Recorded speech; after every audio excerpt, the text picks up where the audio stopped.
Well,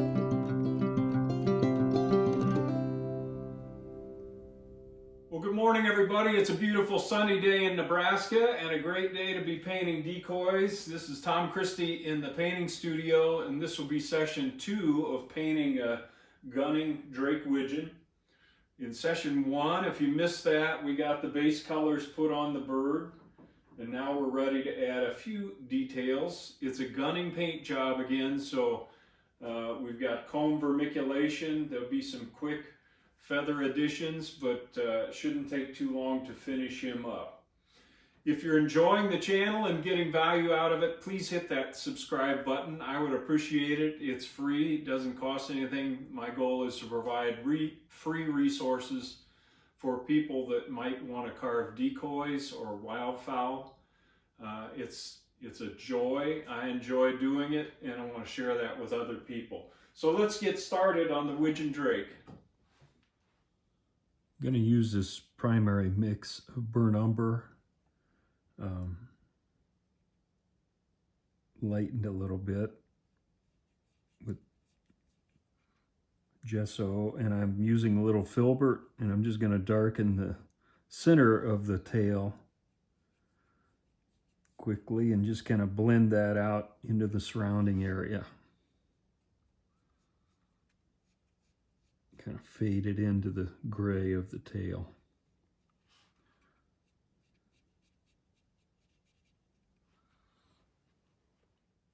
Now I'm using a little Nimbus Grey with just a touch of burnt umber to warm it up a bit, and I'm just going to go in here and put a single line for each of these tail feathers, just to indicate there's feathers back here.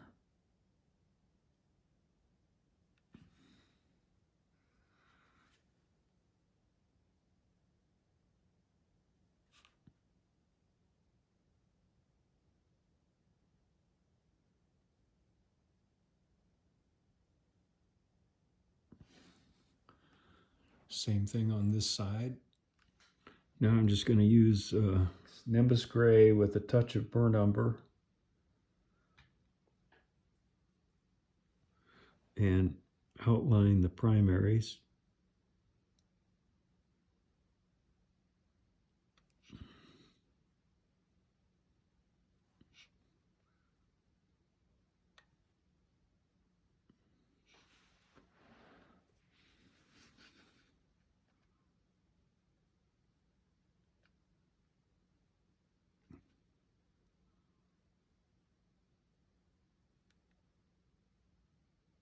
That's about all we need there.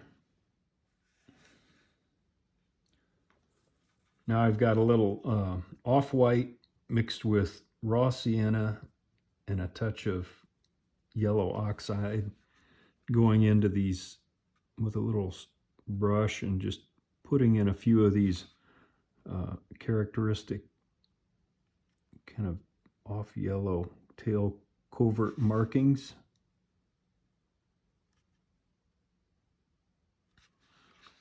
Dry that brush out a little bit.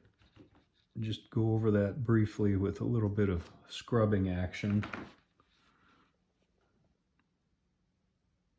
Kind of blend that out a little bit so it's not a hard line there. Just scrubbing back and forth.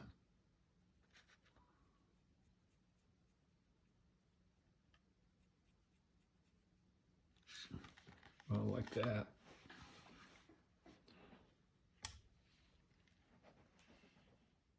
Now I've got the detail brush and the off-white, and we need to put an edge marking on these tertials.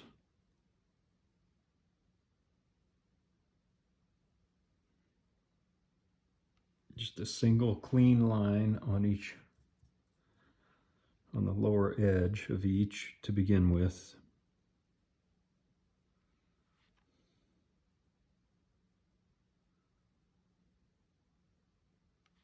It thins up as it reaches the tip back here.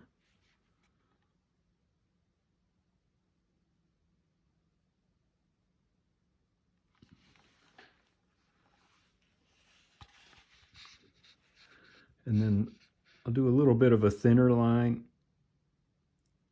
on the top of the tertial here to define it, but not quite as thick as these lower. And then I'll do the same thing with the quill. Just one brush stroke to kind of define where it is, and not very thick.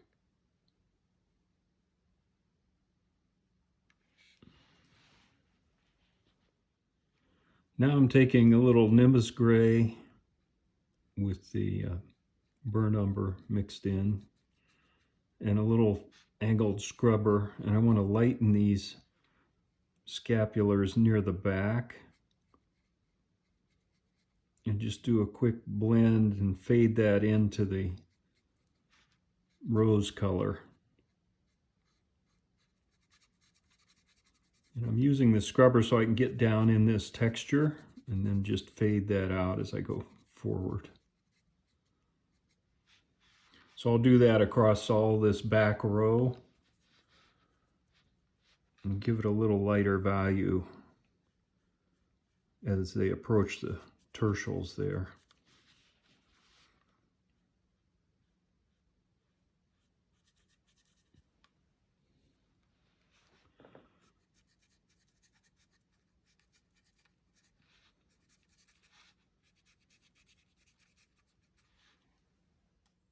Now I'm just going to use my chalk pencil and do a little bit of an indication of scapular feathers here, give myself a guideline. Not too many. We'll just put some feather structure on here. And I've taken the body base color and mixed in a little raw sienna and then a touch of off-white to give me kind of this light sienna value. And I'm just using this little angle scrubber to go in and scrub some lines quickly. The reason I'm using this instead of a detail brush is I can just scrub these on, and it leaves a little bit more of a softer line than if I'm using a detail brush. And I want a little bit of a soft look here. That's the goal anyway.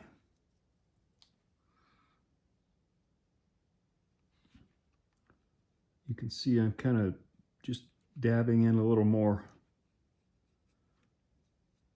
raw sienna here and there. I'm also going to hit these lightly in back.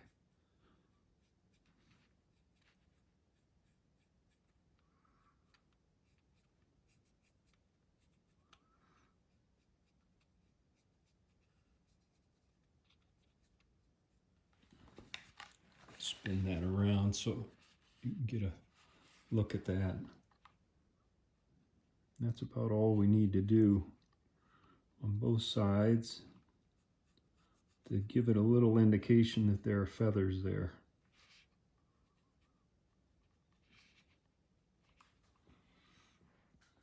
Now I'm taking a little burnt umber on that same brush and just putting in a little darker value in the middle of the feather.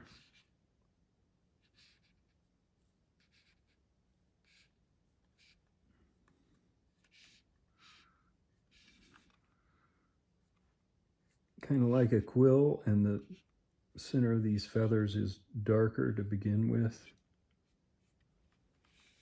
So it kind of serves both purposes.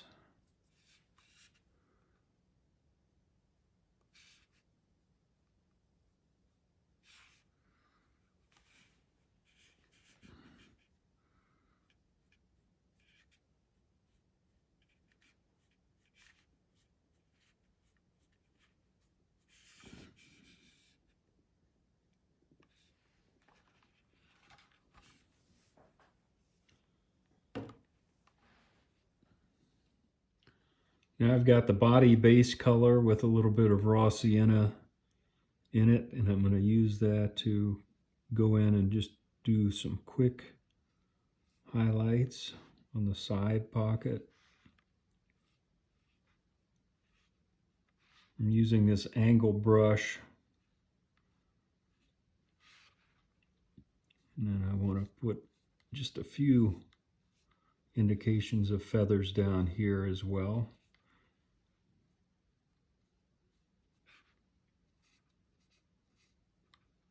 You can see this brush kind of makes quick work of adding a few feathers. And that's about all I want to do before we vermiculate. So I'll do that on both sides. I'll probably blend that a touch more. Now I want to lighten the lower edge of the side pocket. So I've got that same scrubber with some off-white on it. Just kind of scrubbing that back and forth and lightening the lower edge here. And then I'm going to use that scrubber and just pull some of these feathers up out of the belly and into the side pocket.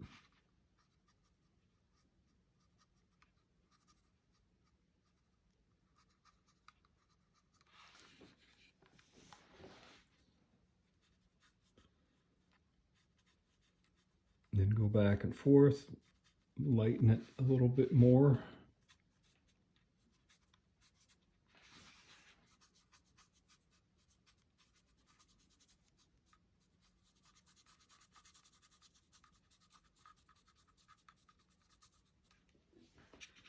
Like that.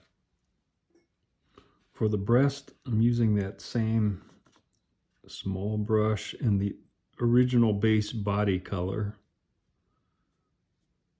Not the plum color, but the side pocket original base body. And I'm just going in and just doing a few scallops in here to indicate feathers again. And just kind of trying to keep it soft but quick. And then bending those around as they line up and go into the side pocket.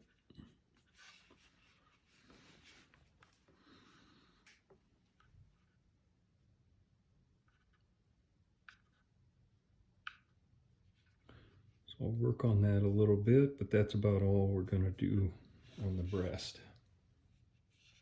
Now I'm going in with the flat brush again with a little of the burnt umber black combination and pulling it through this vermiculation. You can see I've already done the scapulars and the back feathers with this same approach. Just to give it a subtle highlight.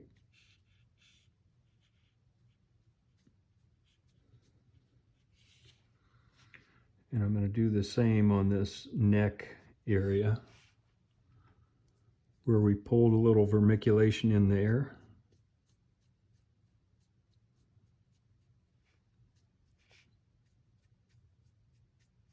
Just try to hit the highlights.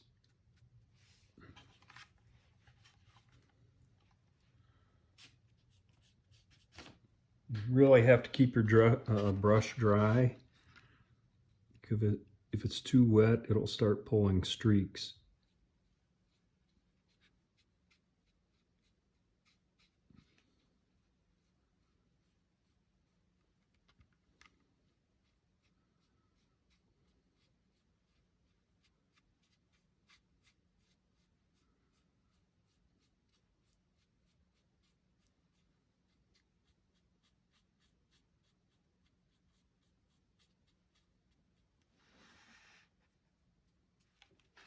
I just put a touch more black in that mix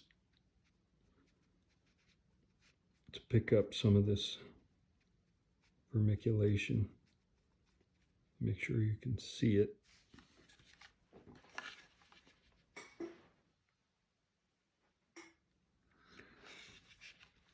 Get this where I can see it. I've got a little burnt umber with Nimbus Grey for this brown value. I'm just going to add some face ticks.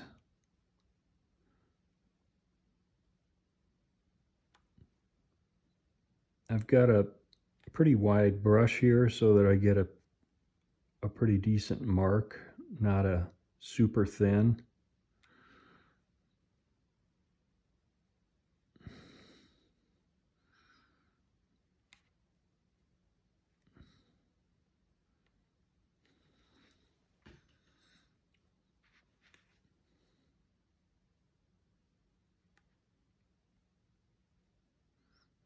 And then as we go back on the face, these tend to start to group up and get larger.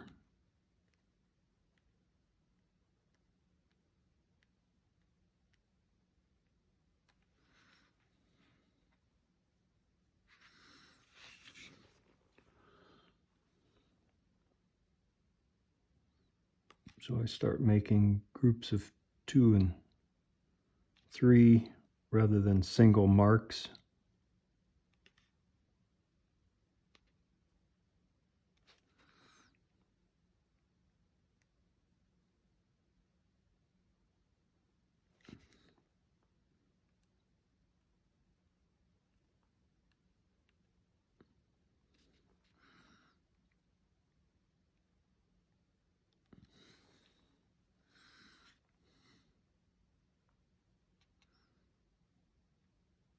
Almost like little arcs of ticking.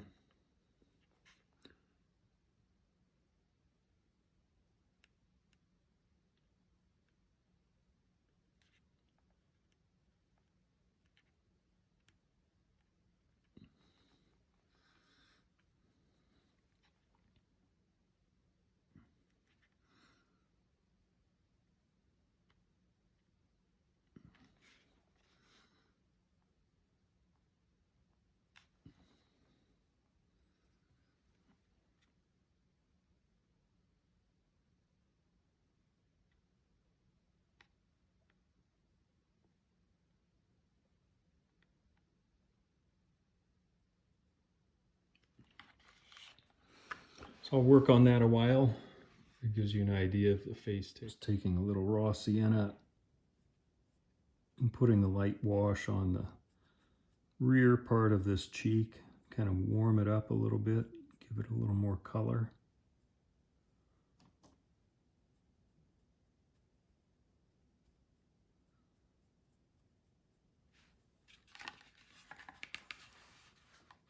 Like that. All right, for the iridescent shine on the eye patch, I'm going to start with a darker value of green.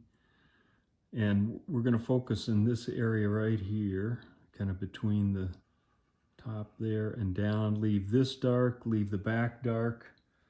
I've got some Pthalo Green, and I'm mixing that with Brilliant Green on a scrubber. And I'm just going to go in and softly, hopefully, hit this area and scrub back and forth. And gradually build up the color intensity. And then fade that out by just lightening the pressure on the scrubber as you go to the back of the head. I'm going to add a little more of the Brilliant Green and begin to build up that iridescent look in the middle here. Maybe give you a better look at that from this angle. So you can see we're starting to get some green highlight. I'm going to fade that out as we go back. Fade it out as we go forward, carry it up and over here.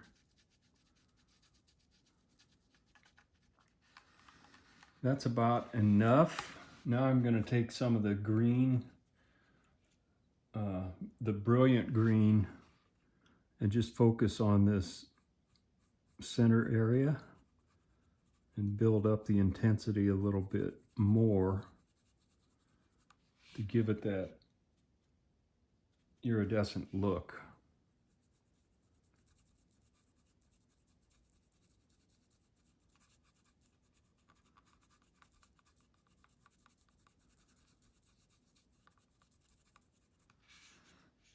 Can even do a little bit more.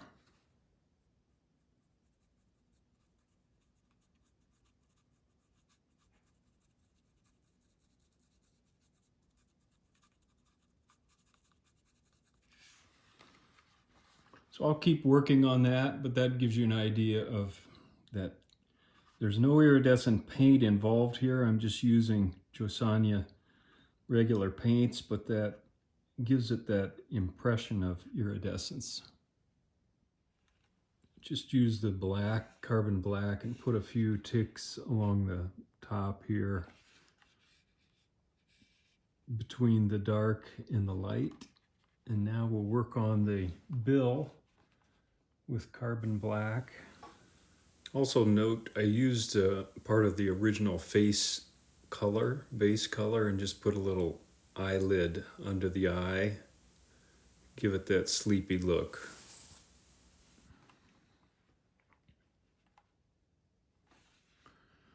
This black mark goes up and ties into the crown here.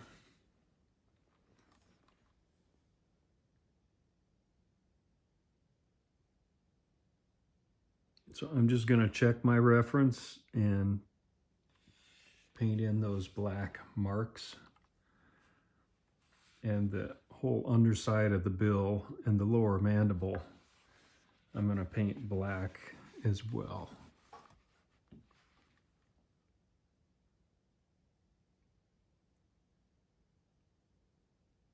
So I'll get that done and then we'll come back and take a look at it.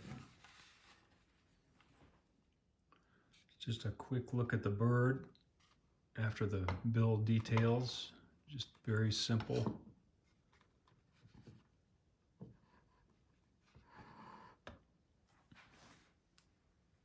Just as a last touch, I took some of the brilliant green in the detail brush and just put about 4 or 5 little indications of some feathers in there. I think we're done.